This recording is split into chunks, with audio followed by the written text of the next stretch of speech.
పూర్వకంగా వేదనతో మాట్లాడుతున్నా. నేను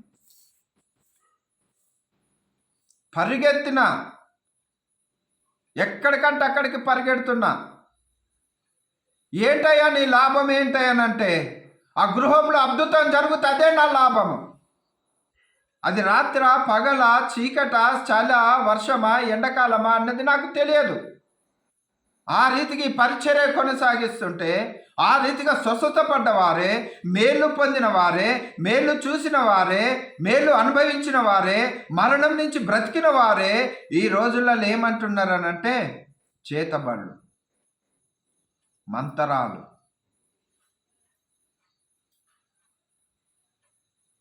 నువ్వు నన్ను అంటున్నావేమో, కానీ ఆ మాట యేసయ్యను అన్నట్టు అయింది భూమి మీద.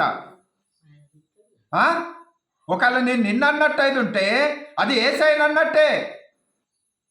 నీ దైవాన్ని, నీ దేవుణ్ణి నువ్వు దూషిస్తున్నావు అన్నది మర్చిపోతున్నావు. నీ దేవుడి మీద నింద మోపుతున్నావు అన్నది మర్చిపోతున్నాము. మేలుకోవాలి, తప్పు తెలుసుకోవాలి, పశ్చాత్తాపడాలి. ఆదివారాలు మందిరానికి పోయి అంగలార్చి ఏడ్చినట్టు కాదు. నువ్వు విత్తన విత్తనం నువ్వే పంట కోస్తావు, కానీ ఏరటోడు కొయ్యాడు. ప్రియమైన దేవుని బిడ్డలారా, మరి ఈ రోజులలో మహాభయంకరమైన రోజులలో ఉన్నాము. ఏదో మనం బ్రతుకున్నాం అనుకుంటున్నాము, ఆయురారోగ్యాలతో ఉన్నాము, ఎవడు నన్ను ఏమి చేయగలుగుతాడు అనుకుంటున్నాము. నీ ఆరోగ్యం ఎంతసేపు? రెప్పపాటు లాంటిది.